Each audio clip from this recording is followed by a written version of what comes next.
Welcome to episode 3 of Cannabis Corner, the show where I discuss the prior week's most interesting headlines in the cannabis and industrial hemp industries. Now, there were some quality issues with episode 2 last week, so I apologize for anyone who watched that. I know there weren't too many of you, but I'm going to make sure that's resolved this episode so that everything is clear when I'm sharing my screen. There's a lot of exciting topics to discuss today, so let's jump right into it. To start this episode, I wanted to discuss this ad from U.S. Senate candidate Gary Chambers that has made national headlines this past week. So in case you haven't seen it, I'm just going to play it for you now. It's only 37 seconds. Every 37 seconds, someone is arrested for possession of marijuana. Since 2010, state and local police have arrested an estimated 7.3 million Americans for violating marijuana laws, over half of all drug arrests. Black people are 4 times more likely to be arrested for marijuana laws than white people. States waste $3.7 billion enforcing marijuana laws every year. Most of the people police are arresting aren't dealers, but rather people with small amounts of pot, just like me. I'm Gary Chambers, and I'm running for the U.S. Senate, and I approve this message. All you need is this 37-second video to understand how much of a failure the war on drugs is, specifically when it comes to cannabis. I think this was very well done. It's got a lot of attention, and I wish Gary Chambers the best of luck. Moving on to this next segment here, just wanted to briefly touch on the fact that in its first year of adult use legalization, Arizona has generated over $1 billion in revenue, and I think it was about $200 million in tax revenue. Nothing else really to mention here besides just pointing out the massive amount of tax revenue that states are missing out on by not legalizing and regulating cannabis. Staying on the topic of regulation, let's talk about the ability to grow cannabis at home for a second. So New Jersey currently has a medical cannabis program up and running, and they're the only state with a medical program that does not allow their patients to grow cannabis at home. They're figuring out all the regulations for their adult use program that will go live in the near future. That's also not going to allow cultivation at home. And they're saying that it's because it would create more crime and further contribute to the illicit market for cannabis sales. In my opinion, allowing people to grow cannabis at home is not adding to crime or illicit cannabis sales at all. What's really driving illicit sales is the overregulation and overtaxation in certain markets, and the fact that cannabis is not available in every single state in the country. So South Dakota is doing something similar where their medical patients currently are allowed to grow cannabis at home, but looks like they're going to repeal that. South Dakota probably will vote in adult use in 2022 as well. I'm sure when they write the regs, they're not going to allow home grow. And again, same thing. They're saying crime in the illicit market is the reason, which it seems very fishy because then you look at the lobbyists who are pushing for not allowing people to grow cannabis at home, and it's some of the multi-state operating cannabis companies. That seems a little bit sketchy to me, in my opinion. I think we should allow people to grow cannabis at home. We allow people to brew their own beer at home. I don't think this should be any different. Moving on to this next segment here, we have everyone's favorite company, Facebook, banning ads from hemp-based companies even though the products are legal. So I even had an issue with this with my hemp clothing company, having some ads denied from Facebook and Instagram, and I eventually got some approved, so it was all good for me, but it seems like they are a little bit more strict when it comes to food-based products. So this article highlights 2 specific companies, a chip company and a gelato company that have had issues running ads on Facebook. The first, Let There Be Hemp, is basically just hemp seed tortilla chips, so these look really good. I haven't tried them yet, but I'm going to order some. And they haven't been able to run any ads on Facebook or Instagram since 2019. So it doesn't make too much sense. There's not even any CBD in this. It's just made from hemp seeds, which have always been legal. And the next one is Wonder Labs Doozy Pots. So it's a plant-based gelato, and I love their branding. So they had some issues running ads on Facebook and Instagram, which led them to changing their packaging. So they removed the word hemp from their packaging. They started positioning themselves as a plant-based gelato and not hemp-based. So they pivoted and are now able to run ads on Facebook and Instagram with no problem. But they shouldn't have had to do that. They should be able to market themselves as a hemp-based gelato. It doesn't make too much sense that they're not allowed to do that. And so if you go onto their website, you can click this link here and see if they have any retail stockists near you if you're into plant-based gelato. I think the closest to me they have them is in New Jersey. So the next time I'm on a road trip, I'm going to take a look at the store locator, see if I can try some of this stuff. But I just wanted to highlight these 2 companies having issues running ads on social platforms. So I wanted to spread the word as much as I could about these two hemp food companies. This is my favorite article of this week, the most exciting in my opinion. Cannabis may be a surprising solution to Maine's forever chemicals problem. So there's an Air Force base, Loring Air Force Base, that was closed in 2009. So it's in the northeast tip of Maine. Apparently it was heavily polluted. It was closed in 2009 and given back to the Native Americans in the area, the Micmac tribe. It was so polluted it was categorized as a Superfund site. So the government cleaned it up. They said they did their best to clean it up, but there's a lot of toxic chemicals left in the soil and in the water. And these chemicals, PFAs and PFOs, they have been linked to infertility, but they haven't been around for a long time, so we don't know the complete impact that these chemicals are going to have on us and the environment in general.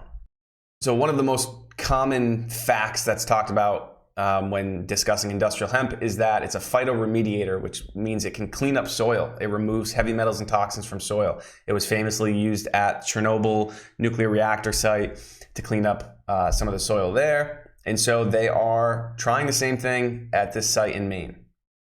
So they did a small test plot this year, and apparently when they went back to test the soil, there were decreased levels of these toxic chemicals in the soil. So they're doing more research into exactly where those chemicals went. You know, did the hemp break the chemicals down, or did they just sequester them in the plant material?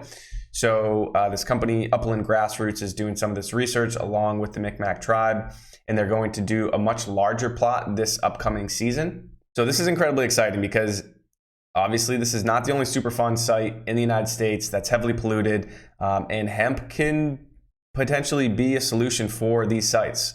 A lot of research still has to be done here, but it is, in my opinion, one of the most promising aspects of planting industrial hemp on a large scale is the phytoremediation benefits, returning carbon to the soil, and just overall regenerative capabilities that industrial hemp can provide. Speaking of another benefit of industrial hemp is its ability to provide a food source. So this is an interesting article. In 2019, workers at an elementary school playground construction site in Shanxi province discovered an ancient tomb buried underground. So it was over 1,300 years old, and it was a remarkably dry environment that had actually preserved the walls and everything inside very well. Researchers determined that it was a tomb of a warrior Guojing, and he was buried, among other things, with a jar that had hemp seeds in it. These seeds were really large, which gives evidence that they were bred specifically for grain. And it just shows how important cannabis was to this community at that time for one of these prominent warriors to be buried with hemp seeds for him to take to the afterlife. And so it's well documented in Chinese literature that they have used cannabis for fiber, food, and medicine for thousands of years. But it's cool to see this archaeological evidence providing proof of how important the plant actually was to this community at this point in time. Now, they say the seeds were very well preserved and that some of them even show their original color. I don't know how many were found, but I would love to see if they tried to germinate some of these to see if it would actually successfully germinate and we could acquire these ancient Chinese hemp genetics. That would be incredible, but I'm sure it's going in a museum and not going to be put into a wet paper towel to see if they'll germinate. Sticking on the topic of grain, we have this article in agriculture.com.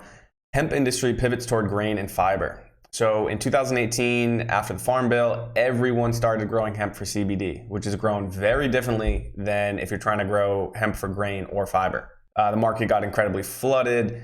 A lot of people lost money and it just went very poorly. And so since 2019, hemp acreage is down over 50% from 2019 to 2021. I'm hoping that starts to pick up again once numbers come out for 2022. But economist Bo Whitney is saying that we're only at the beginning of the renaissance for hemp. And so he's saying that the bright spot of the last year was the supply and demand for fibers and grain as opposed to just CBD. And then Wendy Mosher of New West Genetics is saying that they're seeing the swing from CBD to fiber. So these people are working alongside farmers. They're talking to farmers all the time. They're seeing that sentiment is starting to point towards more cultivation of hemp for fiber and grain.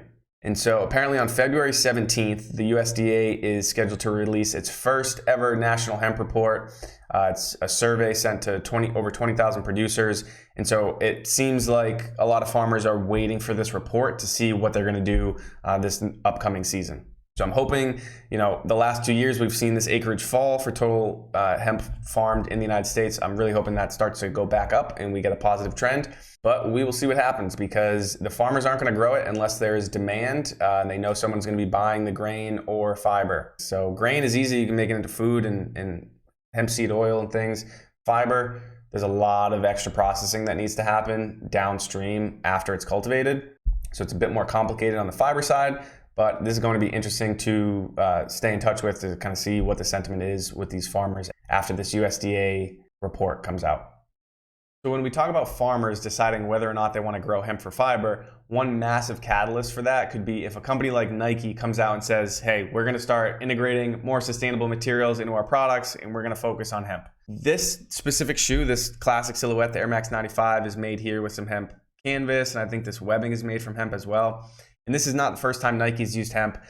I've seen hemp Nikes go back to like early 2000s. They could have made products even before that were made out of hemp that I'm not aware of. But it's always like special edition launches and limited release things, or a special collaboration with a different company. It's never like consistent drops that utilize hemp fabric. Another shoe coming out soon is this Nike Blazer. Apparently has all recycled materials and a lot of hemp fabric. So this is like a cool woven hemp fabric that's used for the majority of the shoe. And this is the first time that I've seen Nike branding on the shoe itself that it's made with hemp fabric. The whole idea for this shoe is that it's made with recycled materials. So this rubber is recycled. The hemp could possibly even be recycled too, I'm assuming. And so the release date for these isn't announced yet, but it will probably release in the first half of 2022. There's just some different pictures here. I'm really digging like this woven style of this hemp fabric. I haven't really seen anything like this in the past. So if you're into sneakers and hemp, keep an eye out for these, because I'm sure these will be limited release as well. I just love this. I really hope Nike puts an emphasis on this, because this could be a massive catalyst that would convince a lot of farmers to grow hemp if Nike comes out and says, hey, we're going to be buying a lot of hemp. We'd love to buy it from U.S. farmers. Would be a massive catalyst. Moving on to this article here, doesn't have anything to do with cannabis, but we like to shed a light on Schedule 1 substances that shouldn't be Schedule 1. And so kind of surprising move here, but Utah lawmaker files bill to explore therapeutic use of psychedelics. So Utah State Rep Brady Brammer has introduced House Bill 167, where he's saying this doesn't legalize anything, but it basically asks our Huntsman Medical Health Institute and other experts in the field to review the science that's out there and make any recommendations that they have if they feel psychedelics can be safely administered through a prescription basis and under what circumstances. So based on research that's out there, in my opinion, it's clear that there are medical benefits to specifically psilocybin in this case. The important part is under what circumstances and exactly how it gets administered. That, I think there's a lot of gray area still. It needs to be in a therapy setting, in my opinion. But formalizing that and rolling it out to a state is a whole different animal. So good to see Utah doing this, a historically very conservative state, but this will be interesting to see how this shakes out. I hope these researchers give this an honest assessment. For one of the last segments of this episode, we have the Black Comics Collective and the Welding Project collaborating on an NFT that will benefit those who have been impacted by the war on drugs. So we have another article here talking about the intersection of the cannabis industry and Web3. And the Welding Project is an organization that focuses on getting people out of jail, serving nonviolent cannabis crimes. And so they're doing this NFT drop that's launching on February 5th. It's 4,200 pieces of semi-generative art that also contains an unreleased song by Snoop Dogg. So if you're into collectibles, if you're into NFTs, if you're into Snoop Dogg, and raising money to get people out of jail who are serving nonviolent cannabis crimes, this might be something that is of interest to you. Rounding out this week's episode is a topic that I know I discussed last week, but some specific data came out of Illinois this week, so I wanted to bring this up again. And it says pediatric cannabis exposure calls to Illinois poison control increased 243% since 2019. some of the statistics here. In 2019, there were 81 cannabis cases that involved children ages 5 and younger. In 2020, there were 202 cases. In 2021, there were 278 cases, representing that 243% increase. This is nothing more than a PSA to say if you're consuming edibles and you don't live alone, you have kids or pets in your house or your apartment, wherever you live, to be extra careful. Because even if they're in a cabinet, you think they're hidden, they're probably going to be found by someone who doesn't know what they are. They might eat them by accident. And you don't want that. You don't want people accidentally consuming high amounts of cannabis. So just be responsible with your edibles. If you've made it this far, thank you for sticking around. Thank you for watching till the end. If you want to support my channel, please like this video, subscribe to the channel if you haven't already. If you're into hemp clothing, check out wearyesterday.com. I'll put the link in the description. I'll also include in the description link for Let There Be Hemp chips, Wonderland's doozy pots, plant-based ice cream, some of the sneakers that I discussed, and the NFT drop. I'll have all those links in the description of the video, and I'll see you next week.